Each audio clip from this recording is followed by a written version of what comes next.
اعوذ باللہ من الشیطان الرجیم بسم اللہ الرحمن الرحیم ربی اشرح لی صدری ویسر لی امری واحلل عقدۃ من لسانی یفقہوا قولی۔ آیت نمبر 47۔ اس نے کہا، اے میرے رب، میرے ہاں لڑکا کیسے ہوگا حالانکہ کسی بشر نے مجھے ہاتھ نہیں لگایا۔ فرمایا، اسی طرح اللہ پیدا کرتا ہے جو چاہتا ہے۔ جب وہ کسی کام کا فیصلہ کر لیتا ہے تو اس سے یہی کہتا ہے ہو جا تو وہ ہو جاتا ہے۔ اب جب مریم علیہ السلام کو ملائکہ کی طرف سے یہ بشارت مل گئی تو انہوں نے اپنی دعاؤں میں کہا کہ اے میرے اللہ، میرے ہاں لڑکا کیسے پیدا ہو سکتا ہے؟ میرا تو کوئی شوہر نہیں، میں بدکار عورت نہیں، میرا کسی سے کوئی تعلق نہیں۔ تو فرشتے نے اللہ تعالیٰ کی طرف سے جواب دیتے ہوئے کہا کہ اللہ کے فیصلے ایسے ہی ہوا کرتے ہیں، بغیر کسی مرد کے ملاپ سے وہ تجھے بیٹا عطا کرے گا۔ اللہ کسی سبب کا محتاج نہیں اور کوئی شے اسے عاجز نہیں کر سکتی۔ آیت نمبر 48۔ اور وہ اسے کتاب اور حکمت اور تورات اور انجیل سکھائے گا۔ عیسیٰ علیہ السلام کو تورات اور ہر کتاب بغیر پڑھے آتی تھی، اور یہ بھی ان کے معجزات میں سے تھا کہ اللہ تعالیٰ نے ان کا علم عیسیٰ علیہ السلام کو عطا کیا تھا۔ آیت نمبر 49۔ اور بنی اسرائیل کی طرف رسول ہوگا کہ بے شک میں تمہارے پاس تمہارے رب کی طرف سے ایک نشانی لے کر آیا ہوں کہ بے شک میں تمہارے لیے مٹی سے پرندے کی شکل کی مانند بناتا ہوں، پھر اس میں پھونک مارتا ہوں تو وہ اللہ کے حکم سے پرندہ بن جاتی ہے، اور میں اللہ کے حکم سے پیدائشی اندھے اور برس والے کو تندرست کرتا ہوں اور مردوں کو زندہ کرتا ہوں، اور تمہیں بتا دیتا ہوں جو کچھ تم اپنے گھروں میں کھاتے ہو اور جو ذخیرہ کرتے ہو، بے شک اس میں تمہارے لیے ایک نشانی ہے اگر تم مومن ہو۔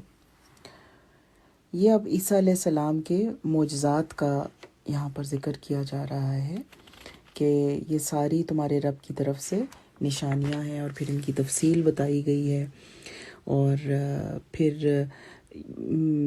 بِإِذْنِ اللہ کا لفظ یعنی کہ اللہ کے حکم سے جو بھی جس بھی معجزے کا ذکر ہوتا ہے اس کے ساتھ یہ آتا ہے کہ اگر اللہ کا حکم نہ ہوتا تو عیسیٰ علیہ السلام کے ہاتھ پر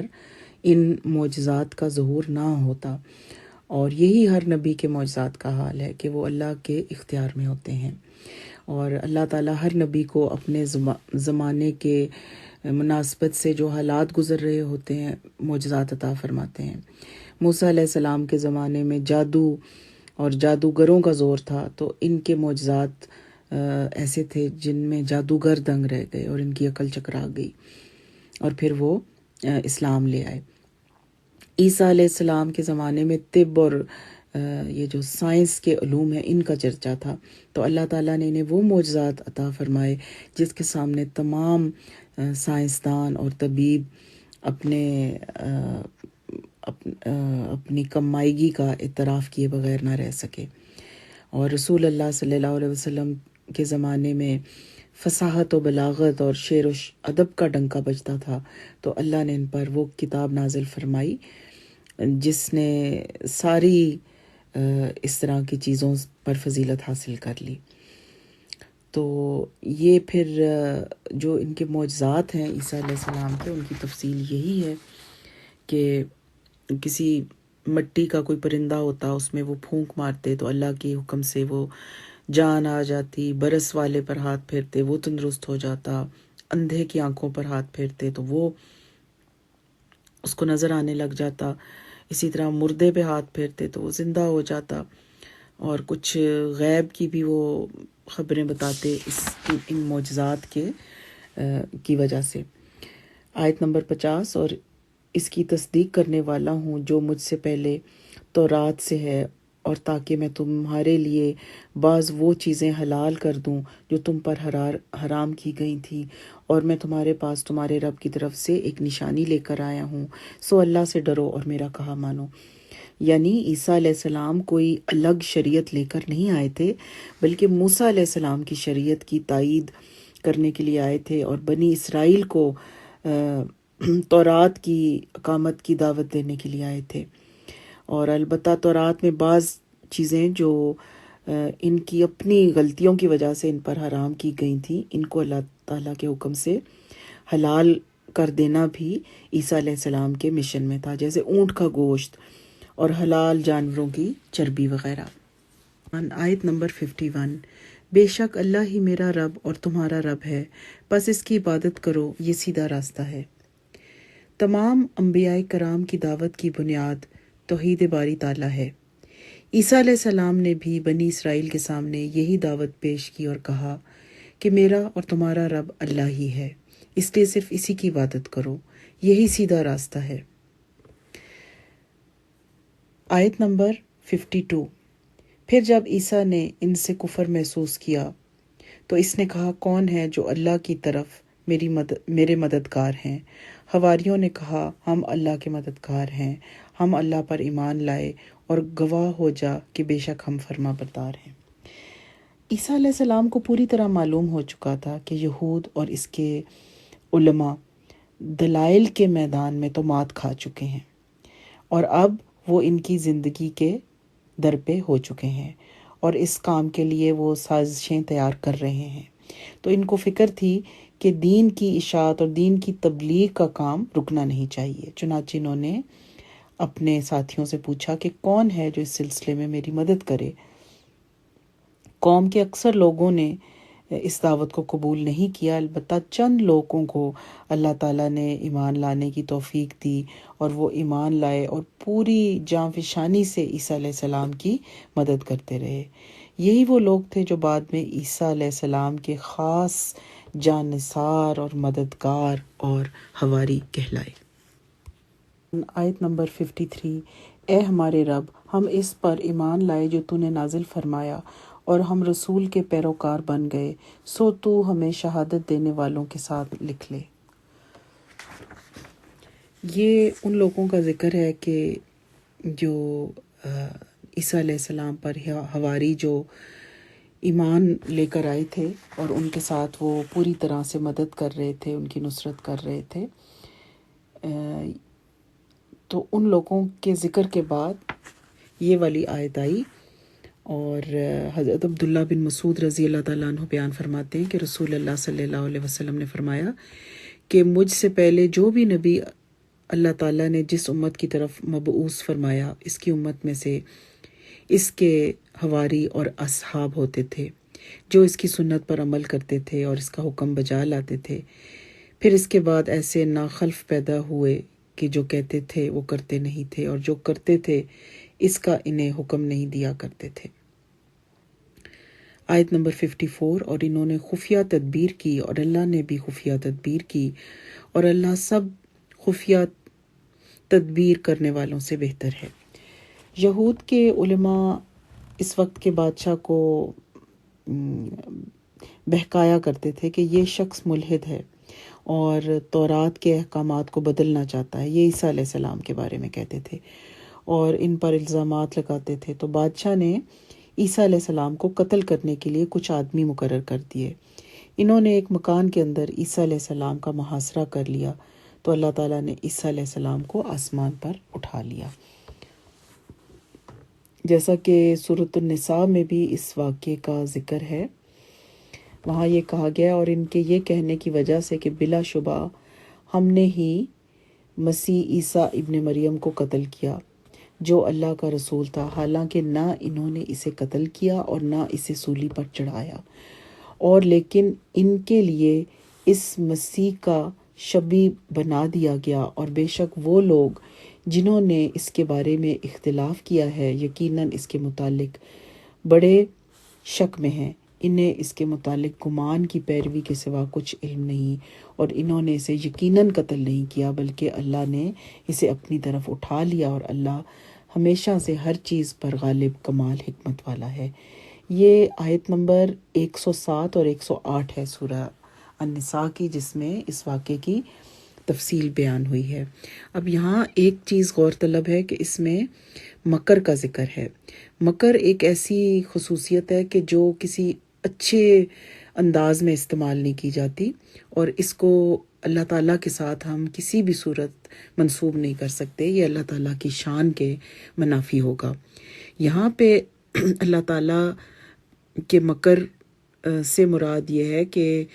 ان لوگوں کا جو مکر تھا، یعنی کہ ان لوگوں کی جو خفیہ تدبیر تھی جو وہ عیسیٰ علیہ السلام کو قتل کرنے کے لیے کر رہے تھے، اللہ تعالیٰ کے پاس اس مکر کا توڑ تھا، اس سے مراد یہ ہے۔ آیت نمبر 55، جب اللہ نے فرمایا اے عیسیٰ، بے شک میں تجھے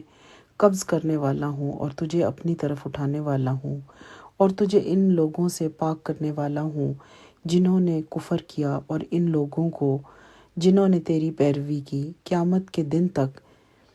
ان لوگوں کے اوپر کرنے والا ہوں جنہوں نے کفر کیا، پھر میری ہی طرف تمہارا لوٹ کر آنا ہے، تو میں تمہارے درمیان اس چیز کے بارے میں فیصلہ کروں گا جس میں تم اختلاف کیا کرتے تھے۔ جب بنی اسرائیل کے کافروں نے عیسیٰ علیہ السلام کے قتل کی سازش مکمل کر لی اور اس کی تمام کڑیاں ایک دوسرے سے ملا لیں، تو اللہ تعالیٰ نے کہا کہ اے عیسیٰ، میں تمہیں پورے طور پر لینے والا ہوں اور اپنے پاس اٹھا کر لانے والا ہوں، اور آسمان پر بلا کر کافروں کی خباثت آلود فضا سے تمہیں دور کرنے والا ہوں، اور تمہاری اتباع کرنے والوں کو کافروں پر قیامت کے دن تک فوقیت دینے والا ہوں۔ آیت نمبر 56، پھر جن لوگوں نے تو کفر کیا سو میں انہیں دنیا اور آخرت میں عذاب دوں گا، بہت سخت عذاب، اور کوئی ان کی مدد کرنے والا نہیں۔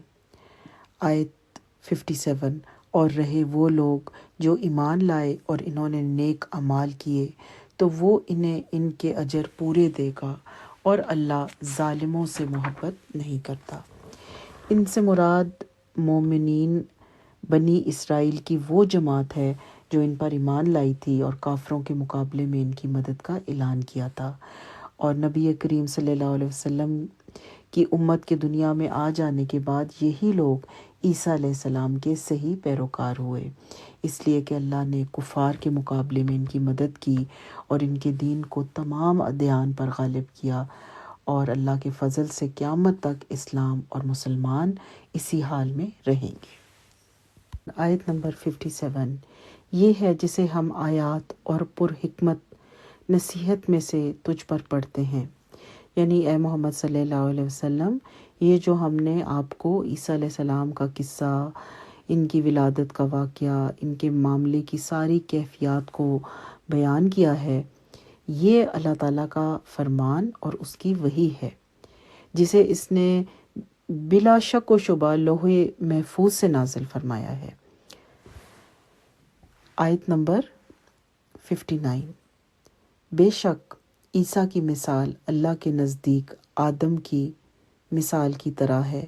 کہ اسے تھوڑی سی مٹی سے بنایا، پھر اسے فرمایا ہو جا، سو وہ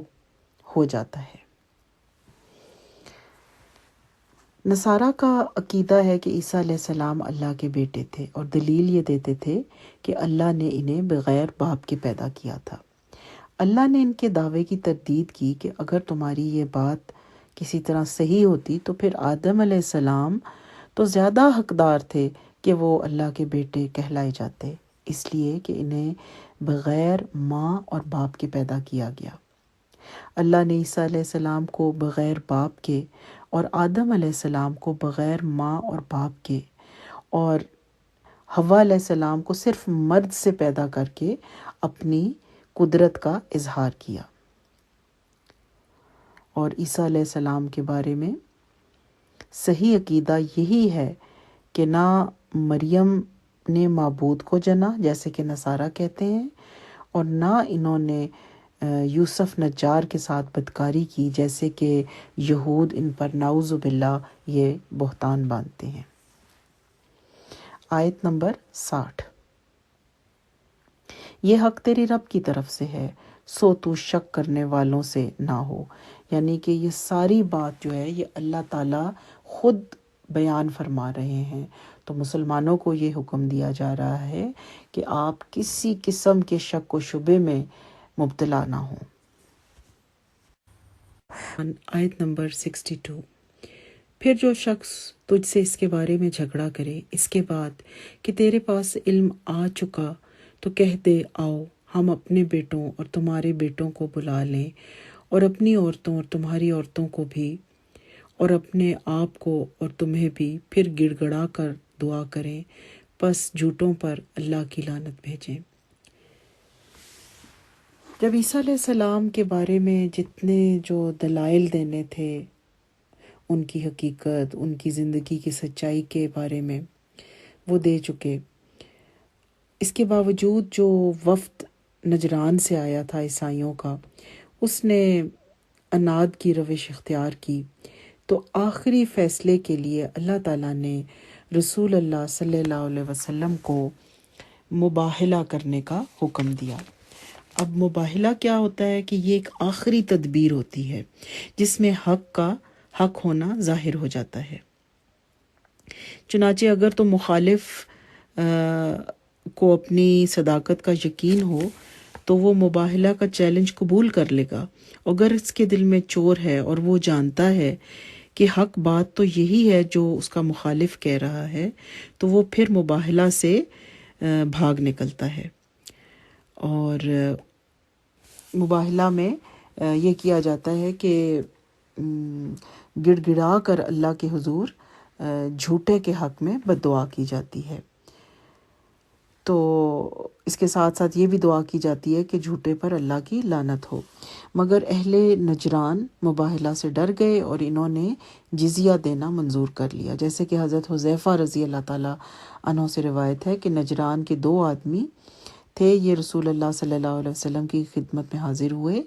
اور ان کا ارادہ مباہلہ کرنے کا تھا، مگر ان میں سے ایک نے اپنے ساتھی سے کہا کہ رسول اللہ صلی اللہ علیہ وسلم سے مباہلہ نہ کرو، کیونکہ آپ صلی اللہ علیہ وسلم نبی ہیں، اور ہم نے آپ سے مباہلہ کر لیا تو ہم نہیں بچیں گے اور ہماری آئندہ نسلیں برباد ہو جائیں گی۔ تو دونوں نے آپ کی خدمت میں عرض کی کہ آپ نے جو فرمایا ہے وہ ہم آپ کو دے دیں گے، یعنی کہ جزیہ دے دیں گے، آپ ہمارے ساتھ کسی امین آدمی کو بھیج دیں، اور کسی اور کو نہیں، صرف امانت دار کو بھیجیں۔ تو آپ نے فرمایا کہ یقیناً میں تمہارے ساتھ ایک سچے اور پکے امانت دار شخص کو بھیجوں گا، اور صحابہ نے نظریں اٹھا کر دیکھنا شروع کیا کہ یہ سعادت کس کو میسر آئے گی، تو آپ نے ابو عبیدہ بن جراح کو فرمایا کہ کھڑے ہو جاؤ، اور جب وہ کھڑے ہو گئے تو رسول اللہ صلی اللہ علیہ وسلم نے فرمایا کہ یہ امت کے امین ہیں۔ تو اس طرح یہ جو مباہلہ کی شرط اللہ تعالیٰ نے رکھی تھی، اس میں نجران سے آیا ہوا عیسائیوں کا یہ وفد اپنے اس سے جس چیز پہ وہ بحث کر رہے تھے اس سے وہ ہٹ گیا۔ آیت نمبر 62۔ بلا شبہ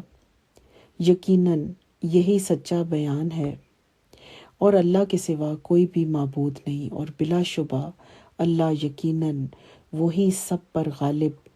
کمال حکمت والا ہے۔ یعنی کہ جو بھی خبر اور حالات اور واقعات عیسیٰ علیہ السلام کی زندگی اور ان کی پیدائش اور ان کے اوپر اٹھائے جانے کے بارے میں اللہ تعالیٰ نے یہاں پہ دیے ہیں، یہ بالکل سچ ہے اور اللہ تعالیٰ کی طرف سے ہے۔ آیت نمبر 63۔ پھر اگر وہ پھر جائیں تو بے شک اللہ فساد کرنے والوں کو خوب جاننے والا ہے۔ یعنی کہ اگر اس سچائی سے لوگ پھر جائیں اور اس کو نہ مانیں تو پھر وہ ایک طرح سے دنیا میں فساد کرنا چاہتے ہیں۔ جب کوئی انسان حق کا ساتھ نہیں دیتا تو وہ فساد کا ذریعہ بنتا ہے، تو یہ لوگ اگر یہ مانتے نہیں ہیں تو یہ فساد کرنے والوں میں شامل ہوں گے، اور اللہ تعالیٰ ایسے لوگوں کو خوب پہچانتا ہے۔ آیت نمبر 64۔ کہہ دے اے اہل کتاب، آؤ ایک ایسی بات کی طرف جو ہمارے درمیان اور تمہارے درمیان برابر ہے، یہ کہ ہم اللہ کے سوا کسی کی عبادت نہ کریں اور اس کے ساتھ کسی کو شریک نہ کریں، اور ہم میں سے کوئی کسی کو اللہ کے سوا رب نہ بنائے، پھر اگر وہ پھر جائیں تو کہہ دو گواہ رہو کہ بے شک ہم فرما بردار ہیں۔ 3 ایسی باتیں تھیں جو مسلمانوں اور اہل کتاب کے درمیان مشترک تھیں، اور دونوں اسے یکساں طور پر تسلیم کرتے تھے۔ وہ یہ کہ سوائے اللہ کے کسی کی عبادت نہ کی جائے، اور اللہ تعالیٰ کے ساتھ کسی کو شریک نہ کیا جائے، اور آپس میں ایک دوسرے کو اپنا رب نہ بنایا جائے۔ مسلمان ان باتوں کو تسلیم کرتے اور ان پر عمل بھی کرتے، لیکن اہل کتاب زبان سے تو ان باتوں کو تسلیم کرتے، لیکن ان کا عمل اس پر نہیں تھا۔ رسول اللہ صلی اللہ علیہ وسلم نے فرمایا، قیامت کے دن یہودیوں کو بلایا جائے گا، پھر ان سے کہا جائے گا تم کس کی عبادت کیا کرتے تھے؟ وہ کہیں گے ہم اللہ کے بیٹے عزیز کی عبادت کرتے تھے۔ ان سے کہا جائے گا تم جھوٹ کہتے ہو، اللہ کی نہ تو کوئی بیوی ہے اور نہ اولاد۔ پھر نصرانیوں کو بلایا جائے گا اور ان سے پوچھا جائے گا کہ تم کس کی عبادت کرتے تھے؟ وہ کہیں گے ہم اللہ کے بیٹے مسیح کی عبادت کرتے تھے۔ ان سے کہا جائے گا تم جھوٹ کہتے ہو، اللہ کی نہ کوئی بیوی ہے اور نہ کوئی اولاد۔ اور یہ بخاری کی روایت ہے۔ آیت نمبر 65۔ اے اہل کتاب، تم ابراہیم کے بارے میں کیوں جھگڑتے ہو، جبکہ تورات اور انجیل تو نازل ہی اس کے بعد کی گئی ہیں، تو کیا تم سمجھتے نہیں؟ حضرت ابراہیم علیہ السلام کے متعلق جھگڑنے کا مطلب یہ ہے کہ یہودی اور نصرانی دونوں دعویٰ کرتے تھے کہ ابراہیم علیہ السلام ان کے دین پر تھے، حالانکہ تورات جس پر یہودی ایمان رکھتے تھے اور انجیل جسے نصرانی مانتے تھے، یہ دونوں کتابیں ابراہیم علیہ السلام کے سینکڑوں برس بعد نازل ہوئیں۔ تو پھر ابراہیم علیہ السلام یہودی یا نصرانی کیسے ہو سکتے تھے؟ آیت نمبر 66۔ دیکھو تم وہ لوگ ہو کہ تم نے اس بات میں جھگڑا کیا جس کے متعلق تمہیں کچھ علم تھا، تو اس بات میں کیوں جھگڑتے ہو جس کا تمہیں کچھ علم نہیں، اور اللہ جانتا ہے اور تم نہیں جانتے۔ یعنی تمہارے علم اور دیانت کا تو یہ حال ہے کہ جن چیزوں کا تمہیں علم ہے، یعنی اپنے دین کا، اپنی کتاب کا، اس کی بابت تمہارے جھگڑے بے اصل بھی ہیں اور بے عقلی کا بھی مظاہرہ ہوتا ہے۔ تو پھر تم اس بات میں کیوں جھگڑتے ہو جس کا تمہیں سرے سے علم ہی نہیں ہے، یعنی ابراہیم علیہ السلام کی شان اور ان کے بارے میں جیسے ان کی توحید، ان کے اخلاص جو ہے اس آیت میں نہ صرف غلط طور پر جھگڑا کرنے سے منع کیا گیا ہے بلکہ جھگڑے سے بچنے کی نصیحت کی گئی ہے۔ آیت نمبر 67۔ ابراہیم نہ یہودی تھا اور نہ نصرانی، بلکہ ایک طرف والا فرما بردار تھا اور مشرکوں سے نہ تھا۔ یعنی ابراہیم علیہ السلام نہ یہودی تھے نہ نصرانی تھے، بلکہ وہ حنیف تھے، بہت بڑے موحد تھے۔ ان کا رخ، ان کا رجحان بس صرف ایک اللہ کی طرف تھا۔ وہ اسی کے احکام پر چلتے تھے، اسی کی عبادت کرتے تھے۔ وہ مشرک نہیں تھے، شرک سے کوسوں دور تھے۔ اور ابراہیم علیہ السلام کا جو مذہب تھا وہ خالص توحید اور تسلیم و رضا کا مذہب تھا۔ آیت نمبر 68۔ بے شک سب لوگوں سے ابراہیم کے زیادہ قریب یقیناً وہی لوگ ہیں جنہوں نے اس کی پیروی کی، اور یہ نبی اور وہ لوگ جو ایمان لائے، اور اللہ مومنوں کا دوست ہے۔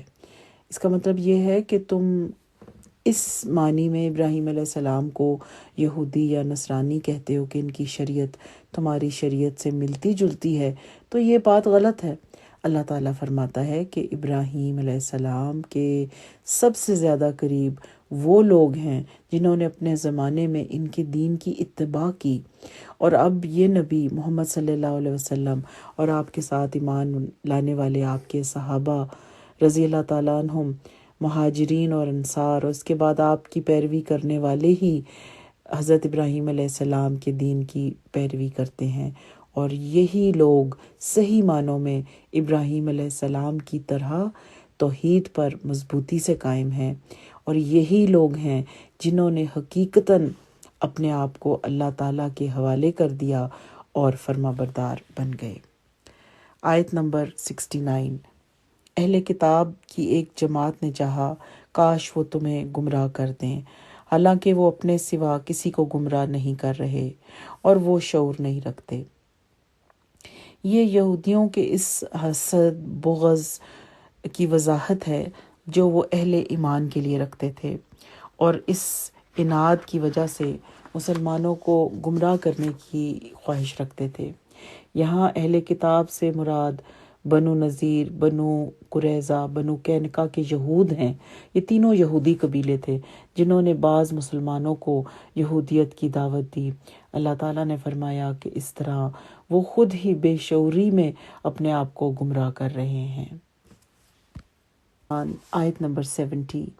اے اہل کتاب، تم کیوں اللہ کی آیات سے کفر کرتے ہو حالانکہ تم خود گواہی دیتے ہو؟ یعنی اے اہل کتاب، تم کیوں اللہ تعالیٰ کی آیات یعنی محمد صلی اللہ علیہ وسلم کی نبوت کا انکار کرتے ہو؟ دل سے تو تم بھی گواہی دیتے ہو یہ آیات حق ہیں، اور محمد صلی اللہ علیہ وسلم کے سچے نبی ہونے کو بھی تم دل سے جانتے ہو، لیکن زبان سے محض ہٹ درمی کی وجہ سے انکار کرتے ہو۔ آیت نمبر 71۔ اے اہل کتاب، تم کیوں حق کو باطل سے خلط ملط کرتے ہو اور حق کو چھپاتے ہو حالانکہ تم جانتے ہو؟ اس آیت میں یہودیوں کے دو بڑے جرائم کی نشاندہی کر کے انہیں اس سے باز رہنے کی تلقین کی جا رہی ہے۔ پہلا جرم کہ وہ حق اور باطل کو خلط ملط کر دیتے ہیں، یعنی سچ اور جھوٹ کو ایسے مکس کر دینا کہ لوگوں کو یہ سمجھ میں نہ آئے کہ حق کیا ہے اور باطل کیا ہے۔ اور دوسرا ان کا جرم ہے حق کو چھپانا، یعنی نبی کریم صلی اللہ علیہ وسلم کے جو اوصاف تورات میں لکھے ہوئے تھے انہیں وہ لوگوں سے چھپاتے تھے تاکہ نبی اکرم صلی اللہ علیہ وسلم کی صداقت کم از کم اس اعتبار سے نمایاں نہ ہو سکے، اور یہ دونوں جرم وہ جان بوجھ کر کرتے تھے، اور ان کو خبردار کیا جا رہا ہے کہ اگر تم باز نہیں آؤ گے تو بدبختی تمہارا انتظار کر رہی ہے۔ آیت نمبر 72۔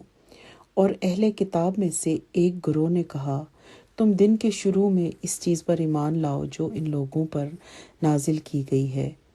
جو ایمان لائے ہیں، اور اس کے آخر میں انکار کر دو تاکہ وہ واپس لوٹ آئیں۔ اب کمزور دل مسلمانوں کے دلوں میں اسلام کے متعلق شکوک و شبہات پیدا کرنے کے لیے یہود مختلف سازشیں کیا کرتے تھے، اور اس میں ایک سازش یہ بھی ہے جس کا بیان اس آیت میں ہے کہ صبح کے وقت قرآن اور پیغمبر پر ایمان کا اظہار کرو اور شام کو انحراف کر دو، کہ ممکن ہے اس طریقے سے بعض مسلمان جو ابھی ان کا ایمان کمزور ہے سوچنے لگیں کہ آخر یہ پڑھے لکھے لوگ مسلمان ہونے کے بعد پھر اس سے الگ کیوں ہو گئے، تو ضرور اس میں کوئی خرابی ہے یا کوئی کمزور پہلو ہے جس کی وجہ سے یہ ایسا کرتے ہیں، اور اہل کتاب کی یہ سازش کامیاب نہ ہو سکی، اس لیے کہ ایک طرف تو اللہ تعالیٰ نے اس سازش کو ظاہر کر دیا اور دوسری طرف رسول اللہ صلی اللہ علیہ وسلم نے اس کام کے لیے قتل کی سزا مقرر کی اور لوگ اس سے باز آ گئے۔ آیت نمبر 73۔ اور کسی کے لیے یقین نہ کرو سوائے اس کے جو تمہارے دین کی پیروی کرے، کہہ دے اصل ہدایت تو اللہ کی ہدایت ہے۔ یہ یقین نہ کرو کہ جو کچھ تمہیں دیا گیا ہے اس جیسا کسی اور کو بھی دیا جائے گا، یا وہ تم سے تمہارے رب کے پاس جھگڑا کریں گے۔ کہتے بے شک سب فضل اللہ کے ہاتھ میں ہے، وہ اسے جس کو چاہتا ہے دیتا ہے، اور اللہ وسعت والا سب کچھ جاننے والا ہے۔ اہل کتاب کے کلام میں وہ یہودیوں سے کہا کرتے تھے کہ مسلمانوں پر بھروسہ نہ کرو، اپنا راز اور اپنے دل کی باتیں انہیں ہرگز نہ بتاؤ۔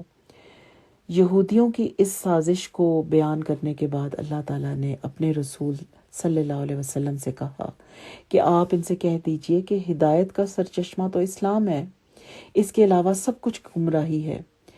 تم لوگوں کی سازش اور تمہارا یہ حسد اس لیے ہے کہ تم یہ گوارا نہیں کر سکتے کہ تمہاری طرح دوسرے لوگوں کو بھی شریعت الہی، علم اور اللہ کی کتاب دی جائے، یا تمہارا یہ رویہ اس لیے ہے کہ یہ مسلمان قیامت کے دن تمہارے خلاف گواہی نہ دے دیں کہ وہ ایمان لے آئے اور تم لوگوں نے حق واضح ہو جانے کے باوجود کفر کی راہ اختیار کی۔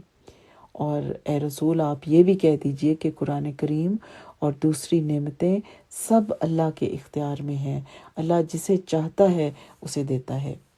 اور وہ یہ کہتے تھے کہ تمہارے پاس جو علم ہے اسے مسلمانوں کے سامنے ظاہر نہ کرو، وہ تم سے سیکھ کر تمہارے برابر ہو جائیں گے، بلکہ شدت ایمان کی وجہ سے تم سے بڑھ جائیں گے، یا وہ اللہ کے روبرو تم پر حجت قائم کر سکیں گے، یعنی جو کچھ تمہارے پاس موجود ہے اسے تمہارے ہی خلاف بطور دلیل پیش کریں گے، پھر تمہارے ہی خلاف حجت قائم ہو جائے گی، اور یہ حجت دنیا اور آخرت دونوں میں قائم ہوگی۔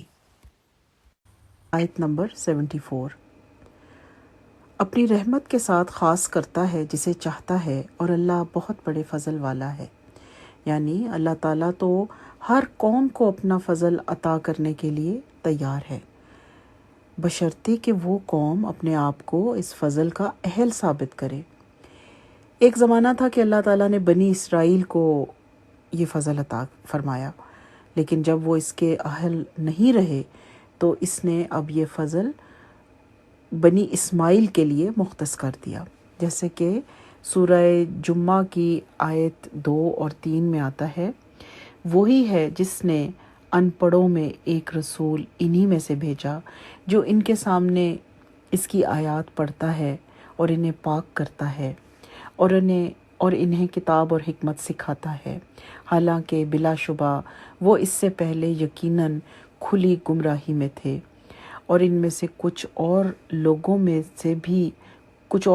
میں بھی آپ کو بھیجا جو ابھی تک ان سے نہیں ملے، اور وہی سب پر غالب کمال حکمت والا ہے۔ یہ اللہ کا فضل ہے، وہ اس کو دیتا ہے جسے چاہتا ہے، اور اللہ بہت بڑے فضل والا ہے۔ آیت نمبر 75۔ اور اہل کتاب میں سے بعض وہ ہے کہ اگر تو اس کے پاس ایک خزانہ امانت رکھ دے وہ اسے تیری طرف ادا کر دے گا، اور ان میں سے بعض وہ ہے کہ اگر تو اس کے پاس ایک دینار امانت رکھے وہ اسے تیری طرف ادا نہیں کرے گا مگر جب تک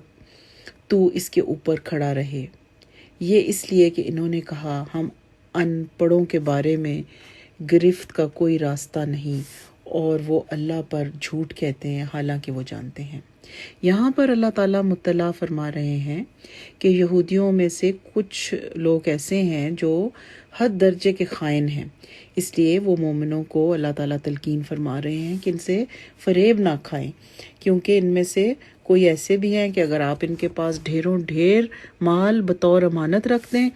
تو وہ آپ کے مانگنے پر فوراً واپس دے دیں گے، لیکن کوئی ایسے بھی ہیں کہ آپ ان کے پاس ایک دینار امانت رکھیں تو جب آپ ان کی بہت منت سماجت اور مطالبہ کرتے رہیں گے اس کے بعد وہ آپ کو شاید وہ ایک دینار بھی واپس نہ کریں۔ اور ان کا موقف یہ ہے کہ ہمارے دین میں ان پڑھ لوگوں کا مال کھانے میں کوئی حرج نہیں، حالانکہ اللہ تعالیٰ نے تو ناحق مال کھانے کو حرام قرار دیا، چاہے کسی پڑھے لکھے کا ہو چاہے کسی ان پڑھ کا ہو۔ اور اللہ تعالیٰ کا انصاف اس آیت میں ملاحظہ فرمائیں کہ اہل کتاب کی مذمت کے دوران بھی اگر ان میں سے کچھ لوگ ایسے ہیں جن میں خوبی ہے تو اس کو بیان کیا جا رہا ہے، اس کا اعتراف کیا جا رہا ہے، اور مذمت صرف ان کی جا رہی ہے جو مذمت کے حقدار ہیں۔ آیت نمبر 76۔ کیوں نہیں جو شخص اپنا عہد پورا کرے اور ڈرے تو یقیناً اللہ ڈرنے والوں سے محبت رکھتا ہے۔ یعنی اہل کتاب سے دوسروں کا مال ناجائز کھا جانے پر ضرور مواخذہ ہوگا۔ اللہ تعالیٰ کا پسندیدہ اور محبوب شخص وہی ہے جو اللہ تعالیٰ اور بندوں سے کیا ہوا اپنا عہد پورا کرے۔ تقویٰ کا تقاضا بھی یہی ہے۔ اللہ تعالیٰ تو بس متقی لوگوں سے محبت کرتا ہے، اور جس سے اللہ تعالیٰ محبت نہ کرے اس کی عاقبت کیسے اچھی ہو سکتی ہے۔ آیت نمبر 77، بے شک جو لوگ اللہ کے عہد اور اپنی قسموں کے عوض تھوڑی قیمت لیتے ہیں وہ لوگ ہیں کہ ان کے لیے آخرت میں کوئی حصہ نہیں، اور اللہ قیامت کے دن نہ ان سے بات کرے گا اور نہ ان کی طرف دیکھے گا اور نہ انہیں پاک کرے گا، اور ان کے لیے دردناک عذاب ہے۔ اس آیت کریمہ میں اللہ تعالیٰ نے ان لوگوں کے بارے میں خبر دی ہے جو دنیاوی حقیر فائدوں کے حصول کے لیے جھوٹی قسمیں کھاتے ہیں اور اللہ سے کیے ہوئے عہد و پیمان کا پاس اور لحاظ نہیں رکھتے، کہ انہیں آخرت میں کوئی بھلائی نصیب نہیں ہوگی، نہ اللہ تعالیٰ ان سے بات کرے گا نہ ان کی طرف دیکھے گا۔ یعنی شدید ناراضگی کا اظہار ہے کہ ان کی طرف اللہ اپنی ناراضگی کی وجہ سے دیکھے گا بھی نہیں، اور نہ گناہوں سے ان کو پاک کرے گا، اور ان کے لیے دردناک عذاب ہوگا۔ رسول اللہ صلی اللہ علیہ وسلم نے فرمایا، 3 شخص ایسے ہیں جن سے اللہ تعالیٰ نہ تو کلام کرے گا اور نہ قیامت کے روز ان کی طرف دیکھے گا اور نہ ان کو پاک کرے گا، اور ان کو دکھ دینے والا عذاب ہوگا۔ میں نے عرض کی، یہ حضرت ابو ذر ہیں جنہوں نے عرض کی کہ اے اللہ کے رسول، وہ کون ہیں؟ وہ تو ناکام اور خسارہ پانے والے ہو گئے۔ رسول اللہ صلی اللہ علیہ وسلم نے اس بات کو 3 بار دہرایا، پھر فرمایا، اپنے کپڑے کو ٹخنے سے نیچے لٹکانے والا، اپنے سودے کو جھوٹی قسم کے ساتھ بیچنے والا، اور احسان کر کے جتلانے والا۔ اور یہ مسلم کی روایت ہے۔ آیت نمبر 78، اور بے شک ان میں سے یقیناً کچھ لوگ ایسے ہیں جو کتاب کے ساتھ اپنی زبانیں مروڑتے ہیں تاکہ تم اسے کتاب میں سے سمجھو، حالانکہ وہ کتاب میں سے نہیں، اور کہتے ہیں یہ اللہ کی طرف سے ہے، حالانکہ وہ اللہ کی طرف سے نہیں، اور اللہ پر جھوٹ کہتے ہیں حالانکہ وہ جانتے ہیں۔ اب یہ یہود کا تذکرہ ہے کہ وہ نہ صرف تورات میں تحریف کرتے، تبدیلی کرتے، بلکہ ایک جرم اور بھی وہ اس کے ساتھ کرتے کہ زبان کو مروڑ کر الفاظ کو اس طرح ادا کرتے جس سے عوام کو وہ جو ہے خلاف واقعہ کوئی تاثر دیتے، اور اس میں وہ کامیاب ہو جاتے، اور وہ خود ساختہ یہ جو باتیں جو لوگوں کو باور کراتے، یہ اس طرح ان کو ظاہر کرتے کہ جس طرح یہ اللہ تعالیٰ کی طرف سے، حالانکہ وہ اللہ کی طرف سے نہیں ہوتی۔ تو یہ قصور ان کا یہ ہے کہ وہ حق اور باطل کو اس طرح خلط ملط کر کے، اس طرح ملا جلا کے پیش کرتے کہ نہ اس میں حق ظاہر ہوتا اور نہ باطل ظاہر ہوتا۔ آیت نمبر 79، کسی بشر کا حق نہیں کہ اللہ اسے کتاب اور حکمت اور نبوت دے، پھر وہ لوگوں سے کہے کہ اللہ کو چھوڑ کر میرے بندے بن جاؤ، اور لیکن رب والے بنو، اس لیے کہ تم کتاب سکھایا کرتے تھے اور اس لیے کہ تم پڑھا کرتے تھے۔ یہ نصرانیوں کے ضمن میں کہا جا رہا ہے کہ انہوں نے عیسیٰ علیہ السلام کو معبود بنایا ہوا تھا، حالانکہ وہ تو ایک انسان تھے جنہیں کتاب، حکمت اور نبوت سے سرفراز کیا گیا تھا۔ اور ایسا کوئی بھی شخص، یعنی کوئی بھی نبی یہ دعویٰ نہیں کر سکتا کہ اللہ کو چھوڑ کر میرے پجاری بن جاؤ، میرے بندے بن جاؤ، بلکہ وہ تو یہی کہتے رہے، تمام نبی یہی کہتے رہے کہ تم رب والے بن جاؤ، یعنی کہ اللہ کے بندے بن جاؤ۔ اور یہودیوں نے یہی مرتبہ عزیر علیہ السلام کو دیا ہوا تھا جو نصارہ نے عیسیٰ علیہ السلام کو دیا تھا، یعنی انہیں اللہ کا بیٹا بنا کے نعوذ باللہ وہ کہتے تھے کہ وہ اللہ کے بیٹے ہیں۔ آیت نمبر 80، اور نہ یہ حق کہ تمہیں حکم دے کہ فرشتوں اور نبیوں کو رب بنا لو، کیا وہ تمہیں کفر کا حکم دے گا اس کے بعد کہ تم مسلم ہو؟ اس آیت میں یہود و نصارہ کا طرز عمل جو ہے اس پر اللہ تعالیٰ ایک طرح سے چوٹ کر رہے ہیں، اس پہ طنز کر رہے ہیں، جنہوں نے انبیاء اور فرشتوں کی تعظیم میں اس قدر غلو کیا کہ ان کو اللہ کے مقام پر لا کر کھڑا کر دیا۔ انبیاء اور صالحین کی قبروں پر عمارتیں بنا کر پھر ان میں ان کی تصویریں بنا ڈالی، اور سیدہ عائشہ بیان کرتی ہیں، اور ان کے ساتھ ام حبیبہ اور ام سلمہ رضی اللہ تعالیٰ عنہا نے ایک وہ گرجا گھر کا ذکر ہوا جو ان لوگوں نے حبشہ میں دیکھا تھا، جس میں تصاویر تھیں۔ انہوں نے نبی اکرم صلی اللہ علیہ وسلم سے اس کا ذکر کیا، تو آپ نے فرمایا کہ ان لوگوں کا یہ حال تھا کہ جب ان میں کوئی نیک آدمی فوت ہو جاتا تو اس کی قبر پر مسجد بنا دیتے اور اس میں تصویریں بنا دیتے۔ یہ لوگ قیامت کے دن اللہ کے ہاں ساری مخلوق سے بدتر ہوں گے، اور یہ بخاری کی روایت ہے۔ آیت نمبر 81۔ اور جب اللہ نے سب نبیوں سے پختہ عہد لیا کہ میں کتاب و حکمت میں سے جو کچھ تمہیں دوں، پھر تمہارے پاس کوئی رسول آئے جو اس کی تصدیق کرنے والا ہو جو تمہارے پاس ہے، تو تم اس پر ضرور ایمان لاؤ گے اور ضرور اس کی مدد کرو گے۔ فرمایا کیا تم نے اقرار کیا اور اس پر میرا بھاری عہد قبول کیا؟ انہوں نے کہا ہم نے اقرار کیا۔ فرمایا تو گواہ رہو اور تمہارے ساتھ میں بھی گواہوں میں سے ہوں۔ اللہ تعالیٰ نے آدم علیہ السلام سے لے کر عیسیٰ علیہ السلام تک ہر نبی سے یہ عہد و پیمان لیا تھا کہ جب بھی کوئی نیا رسول آئے گا جو گزشتہ انبیاء کی تصدیق کر رہا ہوگا، تو گزشتہ انبیاء اور اس کے پیروکار پر لازم ہوگا کہ وہ اس پر ایمان لے آئیں اور اس کی مدد کریں۔ چنانچہ تمام انبیاء نے اس کا اقرار کیا اور اس اقرار کے گواہ بنے، اور اللہ تعالیٰ نے بھی شہادت دی۔ آیت نمبر 82۔ پھر جو اس کے بعد پھر جائے تو یہی لوگ نافرمان ہیں۔ اب اس اقرار کا تقاضا تو یہ تھا کہ جب محمد صلی اللہ علیہ وسلم دنیا میں تشریف لائیں گے تو تمام لوگ جو موسیٰ اور عیسیٰ علیہ السلام کے پیروکار ہوں گے وہ محمد صلی اللہ علیہ وسلم پر ایمان لائیں گے۔ اس لیے اب اگر کوئی شخص محمد صلی اللہ علیہ وسلم کی اتباع نہیں کرتا تو وہ فاسق ہے، اللہ کا نافرمان ہے، اور اس نبی کو جھٹلانے والا ہوگا جس کی محبت کا وہ دم بھرتا ہے اور جس پر ایمان لانے کا دعویٰ کر رہا ہے۔ آیت نمبر 83۔ تو کیا وہ اللہ کے دین کے علاوہ کچھ اور تلاش کرتے ہیں، حالانکہ آسمانوں اور زمین میں جو بھی ہے خوشی اور ناخوشی سے اسی کا فرما بردار ہے، اور وہ اسی کی طرف لوٹائے جائیں گے۔ یعنی جب آسمان اور زمین کی ہر شے، فرشتے، جن، انس اللہ تعالیٰ کے قانون فطرت کے سامنے سرنگوں ہیں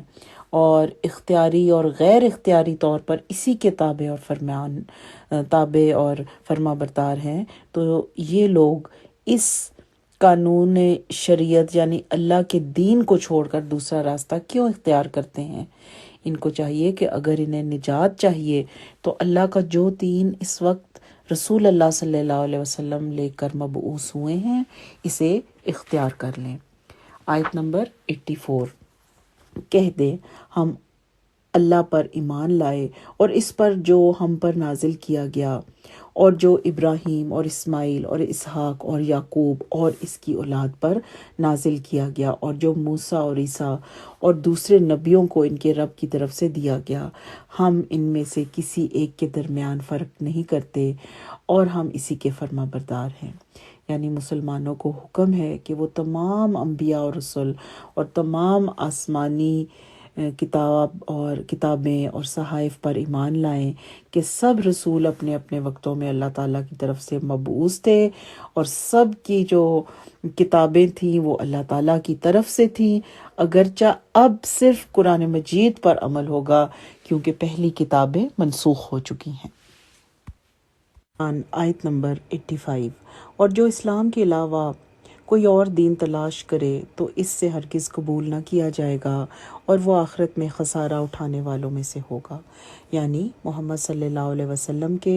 مبعوث ہو جانے کے بعد جو شخص آپ صلی اللہ علیہ وسلم کی فرما برداری اور اطاعت کا رستہ چھوڑ کر کوئی اور رستہ اختیار کرے گا یا کسی پہلے ہی رستے پر چلتا رہے گا، تو وہ چاہے کتنا ہی توحید پرست اور پچھلے انبیاء پر ایمان رکھنے والا ہو، اگر وہ محمد صلی اللہ علیہ وسلم پر ایمان نہیں رکھتا تو اس کی دینداری اللہ کے ہاں مقبول نہ ہوگی اور وہ آخرت میں ناکام اور نامراد ہی ہوگا۔ آیت نمبر 86۔